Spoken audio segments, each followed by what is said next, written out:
welcome to the Compass PD podcast. I am Carrie Hepburn, the founder of Compass PD, and today we are joined by my good friend and colleague, Dr. Stephanie Brenner. Hi, Stephanie.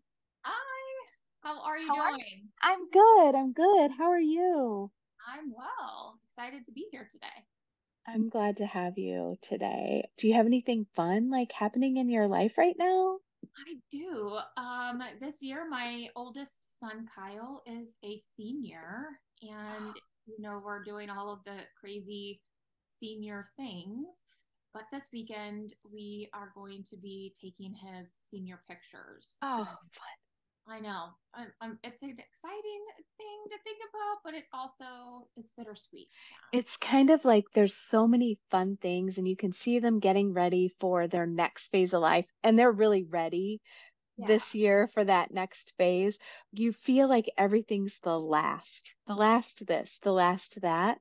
There's like all these emotions that kind of happen their senior year of high school and Yeah. college.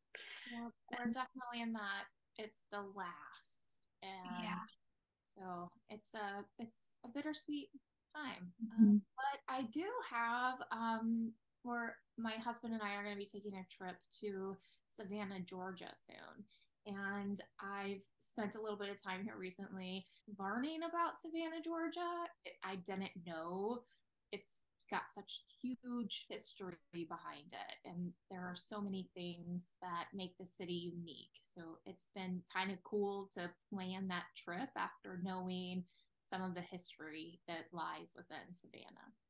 We've never been to Savannah, but I can't wait for you to go and give me some tips. I'm happy that you're joining us today and that you're going to be sharing information with coaches, our literacy, our instructional, our math coaches, and what they can think about the beginning of the school year, kind of like we've got our first month under our belt with some of the things that we want to talk to them about. It's going to set them up for success. So last time you were here, you talked about you have all this data and you gave them so much information about the purpose of the different assessments that were being given, the purpose of how they can utilize that data. And that was really helpful. And that can be found in episode 20. And then in episode 16, you were setting them up for success at the beginning of the school year. So for those of you that are just joining right now, you can go back and catch up if you're interested, or just listen today and use the information from today on. So here we are, first month of school under our belts.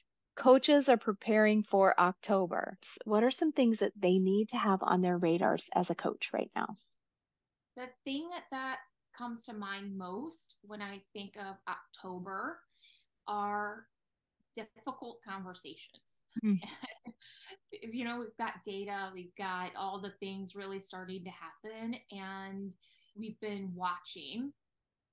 Now we need to, in observing, now we need to use that observation and that data and make sure our plans that we had identified are being implemented, and having conversations about things that aren't going as planned start to happen around this time of the year. And when I think of difficult conversations in my mind, that is any conversation that gives you butterflies in your stomach as you're preparing to have the conversation. Or if you're like, I know I have to have this conversation, and your belly just kind of is like, I'm a little scared about having this conversation. Mm. I feel like that is a difficult conversation. And as an instructional coach around this time of year, you could be having conversations about curriculum implementation or their use of instructional strategies,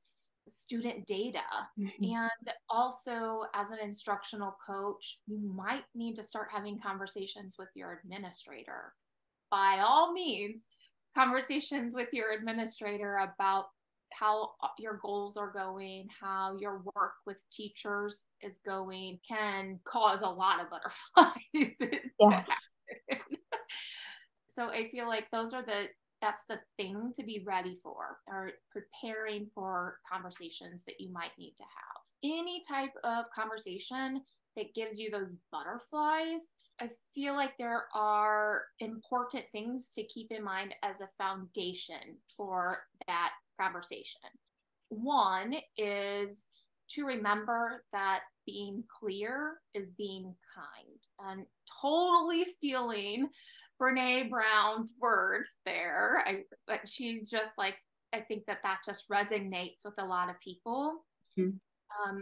It is hard to say something that might not go well, or people might initially push back on quickly. So as a person, it's just challenging to initiate that conversation. But unless we do that, they don't know there's a problem. So they keep doing what they're doing, thinking that what they're doing is working, or that it's okay, until we are really clear with our words and willing to be honest with them. Then we're doing them a disservice, and they're not going to make any changes or accept that what they're doing is not meeting our expectations. Then they can't move forward. So in my mind, that's a foundation of any of the conversations, is just being willing to initiate the conversation and be clear with your expectations. It can definitely be challenging and scary. In the long run, you are actually helping them be a better practitioner, and you're helping them help their students. I think another thing as a coach that's really important for difficult conversations is something that people might call being a gentle enforcer. It's really predictable that teachers or a group of teachers are going to come up with a lot of excuses about why things are the way they are. Mm-hmm. And there are times when what they're saying is incredibly valid, and they are definitely right that those are challenges that are barriers. A gentle enforcer can listen empathetically to those concerns and validate those concerns, but is willing to stop that cycle of thinking and shift the conversation so that you're holding them accountable to the expectations, pushing them to get beyond the excuses. Conversations can really get bogged down in all of those excuses and things that they can't control. And that can really hijack any of your conversations. So being the gentle enforcer can help them identify what's in their control so that everyone can move forward and make decisions about what is going to come next. So I think that those two things are really important foundations of any conversation: being kind and being clear, and then that idea of being willing to stop the excuses and help move forward beyond that. So while having high expectations for them. I think that is really important. As you were talking about like half the time, what I'll see a lot is we don't initiate the conversation because we're afraid. And we don't like conflict, and I'm like right up there, don't like it at all. So it's not like we're saying, hey, this is fun, because it's not. And usually things are already playing out in people's heads. And so really it's about that we're all on the same team. And you are an educator, I'm a coach, we all want what's best for kids. And I think when we can think about how we take a team approach through this, like, let's talk about like what is and what's not working. This is kind of what we're seeing, or what are you seeing? I think you do a really nice job of helping draw that out through your questioning, which you may be talking about in a little bit. But one of the things I think about is initiating the conversation is most of the time not happening. And then the only feedback that somebody gets is evaluative and negative.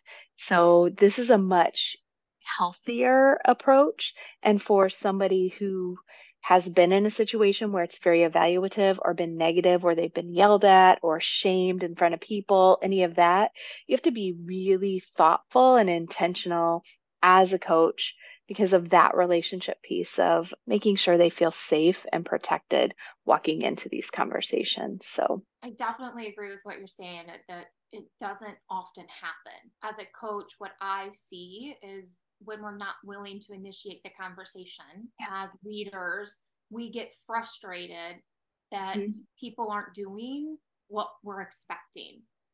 And we get frustrated that there isn't change occurring, but we haven't been willing enough to let people know that they're not meeting our expectations. So we get in this cycle of I'm avoiding, and then I get angry that things aren't happening, but I still avoid and people keep doing what they're doing. And as a leader, if people aren't doing what I'm expecting, I have to step back and reflect on, do they have a really clear picture of what I'm expecting? And if I have the conversations with the people who aren't doing that, if Yes. not, then it's not the teacher's fault. So as a coach, I'm putting myself in that leadership position of I have to be willing to have the conversation, because if they're not doing it, it's a reflection of me being willing to engage in a difficult conversation. Yeah, exactly.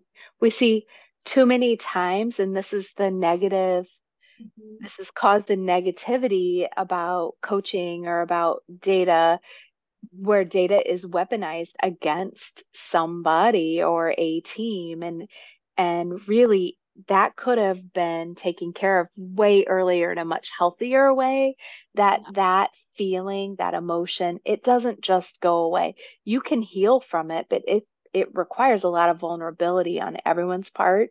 So this is a much healthier approach.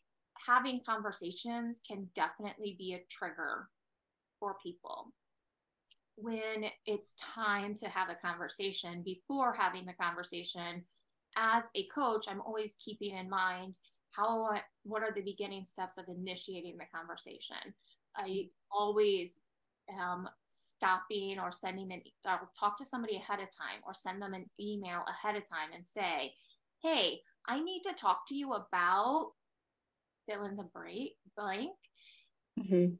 Is there a good time this week or in the next couple of days that we could meet to talk, so that you're not springing something on them, and when it's time to start the conversation, they're in a space of being willing to hear, because they know that we're coming together to talk about whatever it is, and their mind is not focused on all kinds of other stuff, and you're interrupting them and now bombarding them with something. So I always try to keep in mind first, how do I initiate and schedule the meeting so that they're in the space of being ready to listen and participate in the conversation. So beyond scheduling the meeting, there are two things I find really important in having these types of conversations. The first thing is having a really clear structure to use as a guide for all of your conversations, especially the ones that give you those butterflies when you think about Mhm. the structure of a conversation. Can really help you stay focused on getting into the now what are we going to do about it, instead of lingering in the middle of the conversation that ends up being a back and forth of excuses and putting blame and lots of judgment.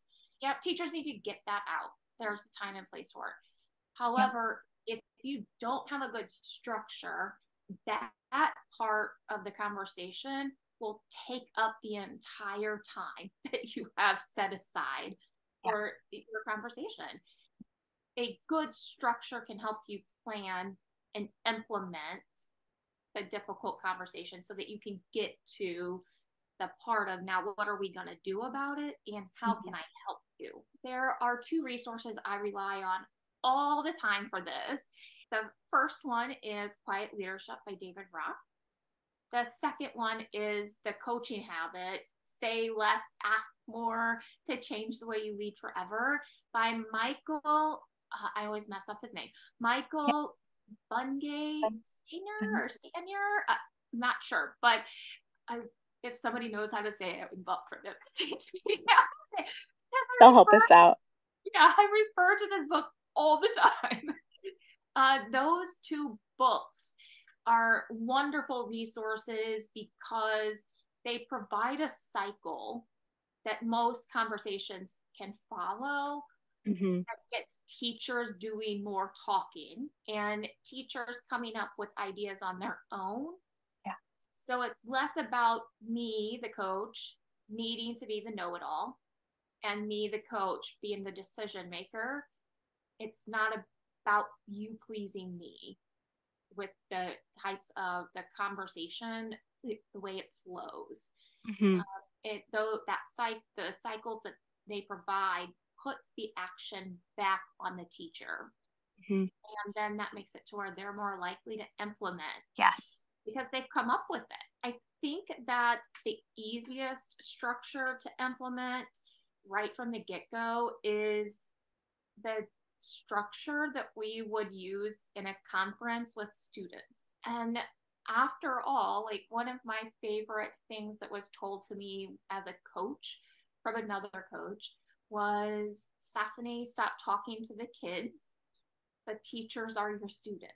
So as a coach, if that structure works with kids and teachers are my kids, then that structure can work with teachers as well. So the overall structure of a conference is research, decide, teach. And I can follow that in a difficult conversation that I need to have with a teacher, because I can research, I can ask a lot of questions to the heart of the problem. Together, we can collectively decide what is going to be the next course of action, what is best going forward. And then I can teach, I can provide options and strategies for them to implement. As a coach, that validates their thinking and their feelings and what they want, but gets us quickly to what are we going to do about it. The second thing I find to be most helpful in conversations that are difficult, especially because, like you said, there could be like some bad memories about previous conversations. And focusing on student work. What do you see in student behavior? What do you see in student habits? And their work keeps the conversation student focused, and you're removing blame and judgment. It's no longer about you doing something wrong or you being a bad teacher. It becomes, how are students responding to the instruction you are providing? Yeah.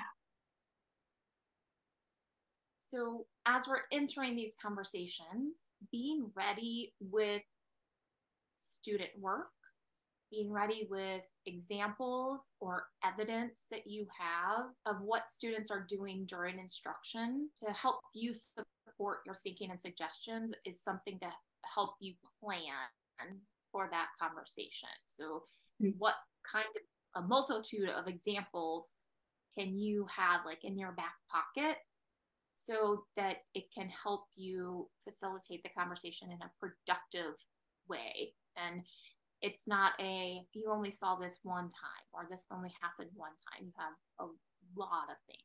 I also think that when you're having a conversation and you're focused on how are students responding to your instruction, asking teachers to provide evidence of what they think is happening as well. So ask them, where in their student work do they see this? What kind of behaviors have you seen in students to make you think that that's happening? What are the habits of your students that you see every day in the classroom that help you know your instruction is working?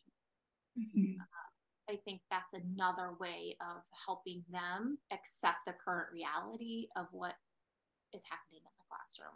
I think this is so timely for several reasons. One being this is really what they'll be facing in the next few weeks and really from now on the rest of the year.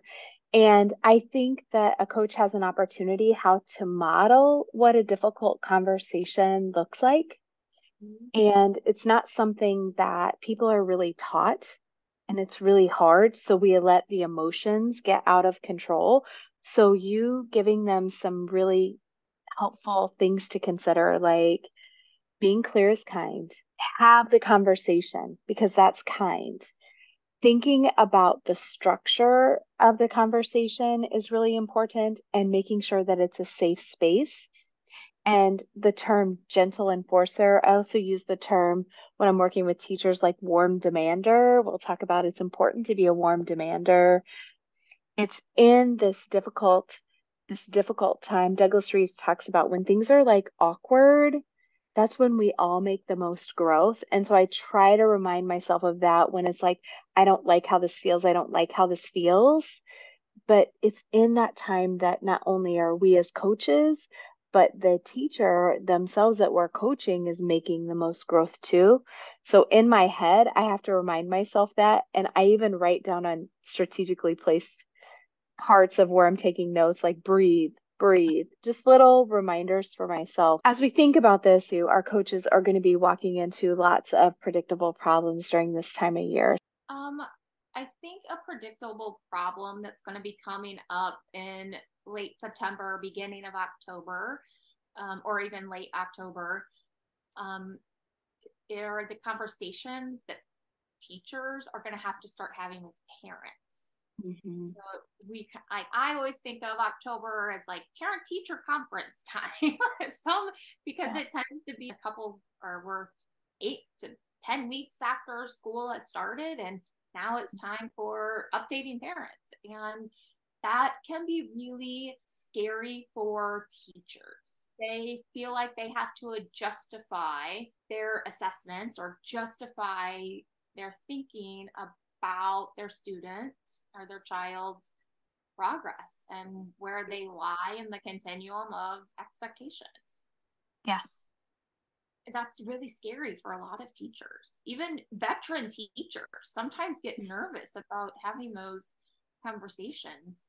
And a predictable thing that I always found in the work that I do is teachers come to you as the coach asking for help about, I have to have this difficult conversation with a parent and I don't know what to do. Like, how can you help me with having these difficult conversations?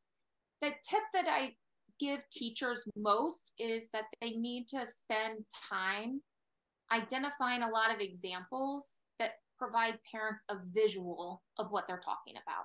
One of the ways they can provide a visual are anecdotal stories. Can you like tell me times when what you're saying has happened? Can you provide examples?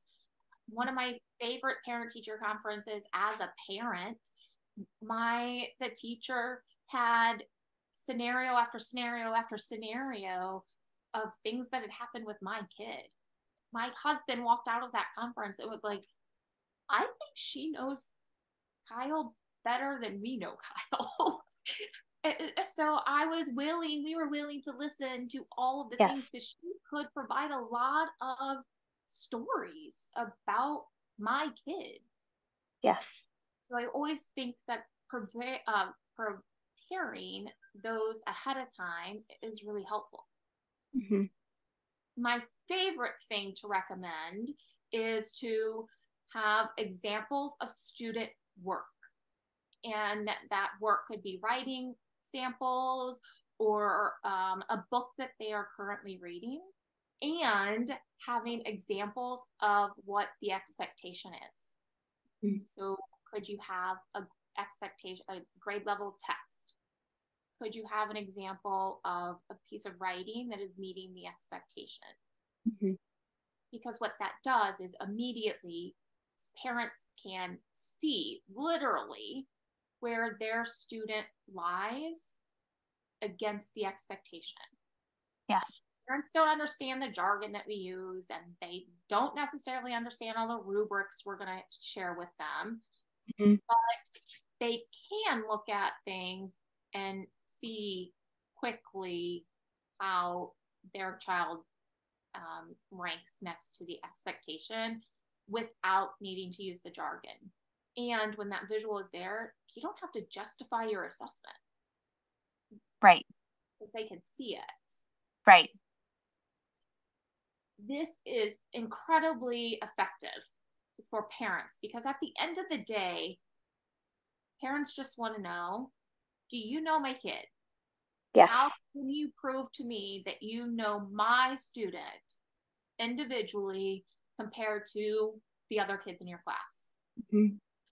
And they want to know, what are you doing to help them make Yep. progress? So And having, sometimes like, how can I help? yes, yes, exactly. Yeah. Mhm. Having the visual there helps you have those conversations, and they can see exactly that you know where they are, and you know what you're gonna, or you know what you're gonna do to help them make progress. And the parent can see like, oh, they're not able to, like, they're not writing enough volume. So is there a way I can help them do that at home? So those are, so I find that helping teachers at this time of the year prepare for the conversations with parents is a predictable problem. Yep, you're spot on with that. And providing the examples of what their child is doing, along with an exemplar of what grade level expectation at that time of the year looks like, is really a helpful tool to let them understand kind of where they're falling. And then you talked about like, what am I going to do for your child? And then sometimes parents are like, what can I do to help? It's a great strategy that builds a team effort in educating their child, as like the whole child, thinking through that. What tip or reminder do you want to share with the coaches this time of year? I think a tip would be to, so I think it's not necessarily a tip, it's more of a reminder that I have. I think that it's about utilizing this time of the school year as much as possible. Mm-hmm. From now until winter break is typically the calmest time of the school year. But right now, there's a routine in place. Everyone's kind of gotten to know their students, and there aren't as many disruptions to the school calendar. It seems to be just, we're going. And this makes it the perfect time to focus on and dig into curriculum implementation and instructional strategies. So, utilizing your coaching cycles Mm-hmm. right now as much as possible is the tip or reminder that I would give. Having a really good routine with your calendar as an instructional coach is the reminder or tip that I think I would provide. So when you're having any kind of conversation with teachers, Mm-hmm. you are ready to put in place like how I'm going to help you quickly, because we often see the most growth in students in this time of the year. Of year. Yep. That's a good reminder too. We're getting ready. We're entering the time of year where we will see that most growth. And I think it's important for us to remember that keeping this same routine, these structures, getting that curriculum implementation in place strongly right now is one of the reasons that's happening. Right. And so as the coach, you have to be ready to make sure you're available Mm-hmm. to teachers consistently, Yeah. and to help support them in that time and that implementation of the curriculum and using all of the instructional strategies we want them to use. Love it. Thank you so much for today. This is going to be so helpful for so many coaches. I appreciate you. And I know that I'm not alone, that there are many others out there listening. Especially, we want to say thank you right now to, we started getting the data on our podcast, and those of you in Germany, whoop, whoop, I'm going to learn some German so that we have like a fun little thank you or something. Thank you for listening. And those of you around the United States, we did have a little bit in Asia, but mostly we're in Germany right now. So I just want to let everyone know, if you are loving hearing from Dr. Brenner, she has other episodes available. There's one on episode 16, and it's where she's talking about navigating the new school year. Episode 20, she did a lot of really great learning, where she was talking to us about leading the organization, essential skills for curriculum and professional learning. And that was all about data. If you are looking for ways to support your teachers and get your teachers some free professional development, that's part of what this podcast is about. I want to encourage you to listen to Dr. Natalie Fallert. And she is recently she was in episode 18, talking about cultivating classroom excellence, insights from a seasoned educator. And there she talked about the importance of planning. And in episode 19, Embracing Classroom Routines, she talked about the importance of getting your routines in place. In episode 24, she talked its approaches to enhance student success. And that was all about goal setting, student goal setting. And if you did, she is really good with that. I agree. It's truly inspiring, and it would be a really great thing to do in PLCs, is listen to the podcast and then talk about that together. Like, how could we try some of these things? If you didn't know, Compass PD has a big goal of impacting the learning of 1 million students. And one way you can help us meet that goal is by sharing this podcast with a fellow educator, or hitting the like, follow, subscribe, whatever button it looks like in wherever you're listening to your podcast. If you find this learning helpful, our team works with leaders and teachers in school districts every day. Reach out to us and we would be happy to talk with you and how we can help you and your school district reach their ambitious goals. Thank you so much, Stephanie. Thank you, everyone. Have a great day.